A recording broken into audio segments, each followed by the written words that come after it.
বন্ধুসকল, আজি মাৰ্ঘেৰিটা ওলাইছোঁ লগৰ এজনৰ ঘৰলৈ।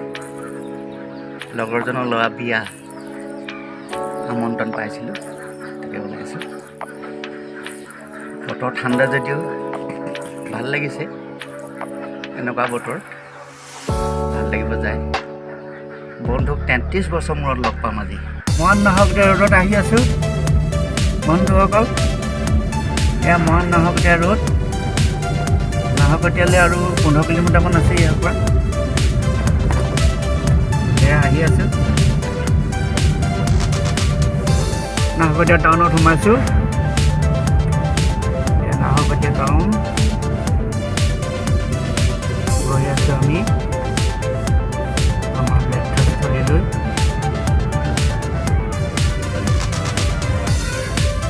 দোকানবোৰ খোলাই নাই, খুলিব চাগে লাহেকৈ। নাহৰকটীয়া টাউনত সোমাইছোঁ।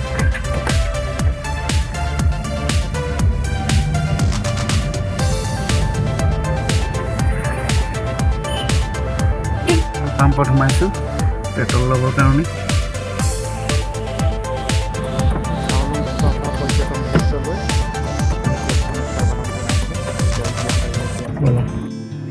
দিহিং নদী প্ৰাকৃতিক দৃশ্য মনোমোহা।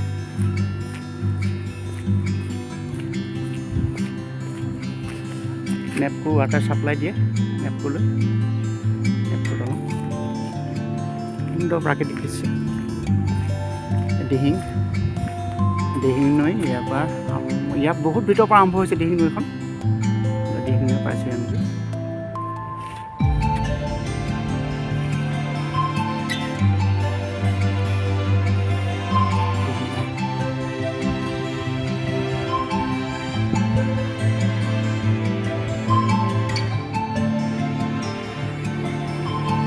টিপাম ফাকে বৌদ্ধ বিহাৰ।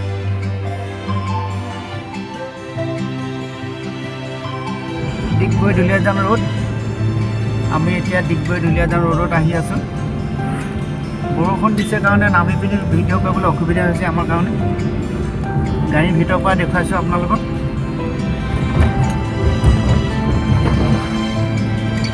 এয়া ডিগবৈ দুলীয়াজান ৰোড গৈ আছোঁ।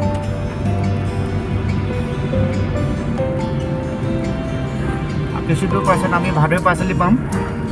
ভাদৈ পাচলি ৰখিম অকণমান দেৰি, তাৰপাছত আমি আকৌ আমাৰ যাত্ৰা আৰম্ভ কৰিম। এয়া বন্ধু Digboi Duliajan road. Dihing Patkai elephant reserve. আমি ডিগবৈ ৰিজাৰ্ভ সোমাইছোঁ এতিয়া। ডিগবৈ ৰিজাৰ্ভ সোমাইছোঁ। কাষতে মন্দিৰ এটা আছে।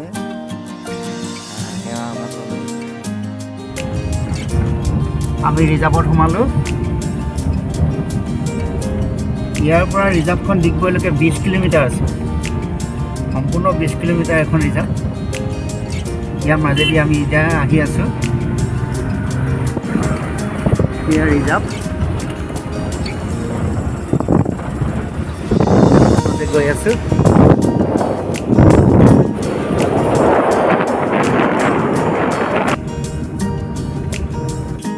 দিহিং পাটকা ৰাষ্ট্ৰীয় উদ্যানলৈ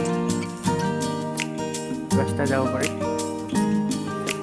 পাটকা ৰাষ্ট্ৰীয় উদ্যান ভিতৰ হ'ব, গাড়ী অহা যোৱা কৰিব পাৰে। প্ৰত্যেকটো অৰণ্যৰ কাৰণে অলপ চিন্তা হয় দিহিং পাটকাই ৰাষ্ট্ৰীয় উদ্যানলৈ যাবৰ কাৰণে। ৰাস্তাই যায়। আমি কিছুপৰ ৰখিছোঁ। বতৰ অনুকূল নহয়, যিটো কাৰণে আমি অলপ ফটো লোৱাত অসুবিধা হৈছে বন্ধুসকল।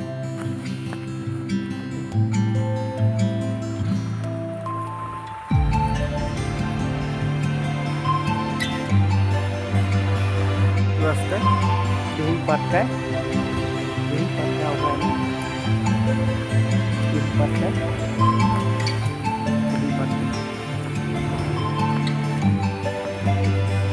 ভিতৰলৈ যাবলৈ মন যায় যদিও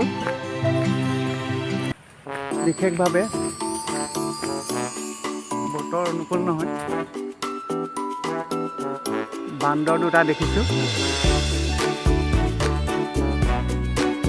বান্দৰ দুটা দেখিছোঁ। আপোনালোকক দেখাবলৈ চেষ্টা কৰিছোঁ।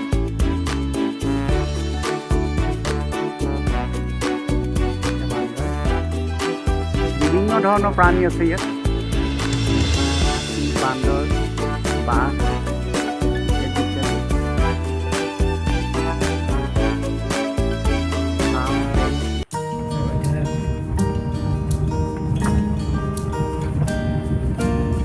ৰাস্তা ভাল নহয়, ডিগবৈ ৰাস্তাটো ৰিজাৰ্ভৰ মাজত ভাল নহয় ৰাস্তা।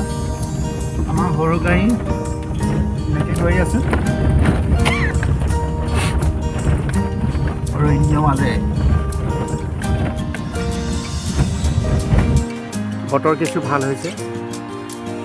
আমি ডিগবৈ ৰিজাৰ্ভ শেষ হৈ ডিগবৈ টাউন পাওঁ হৈছোঁ।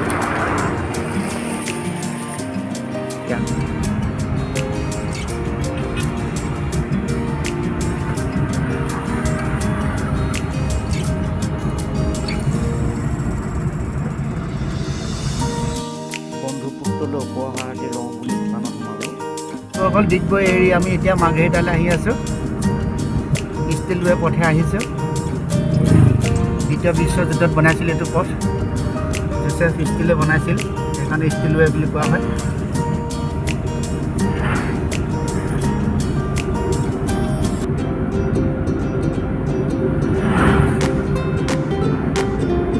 এই ৰাস্তাটো গ'লে আমি নাংপুং পাম। নাংপুং বৰ্মা বৰ্ডাৰ, ইণ্ডিয়া আৰু বৰ্মা বৰ্ডাৰ নাংপুং, য'ত 21 জানুৱাৰী প্ৰত্যেক বছৰ 21 জানুৱাৰী এখন মেলা হয়। সেই মেলাখনলৈ আমি এইটো ৰাস্তা গ'লে পোৱা হ'ব। তাৰপাছত তেনেকৈ লাওচ ভিয়েটনাম হৈ আলিটো বনাইছিল।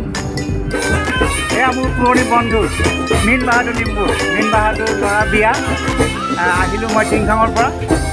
এয়া মোৰ পুৰণি আজি প্ৰায় 33 বছৰ মই লগ পাইছোঁ বন্ধুৰ স্বাস্থ্য পাতি ইয়াত থাকি ভাল আছিল, এতিয়াও ভালেই দেখিছোঁ মই।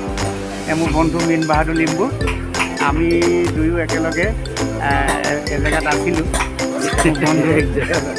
মোৰ বন্ধু এইজনৰ চিনাকি হৈছোঁ আপোনাৰ।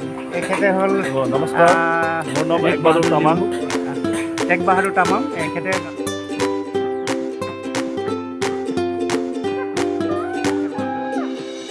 বন্ধুসকল, লিম্বুসকলৰ বিবাহ অনুষ্ঠান বেলেগ এটা ভিতৰতে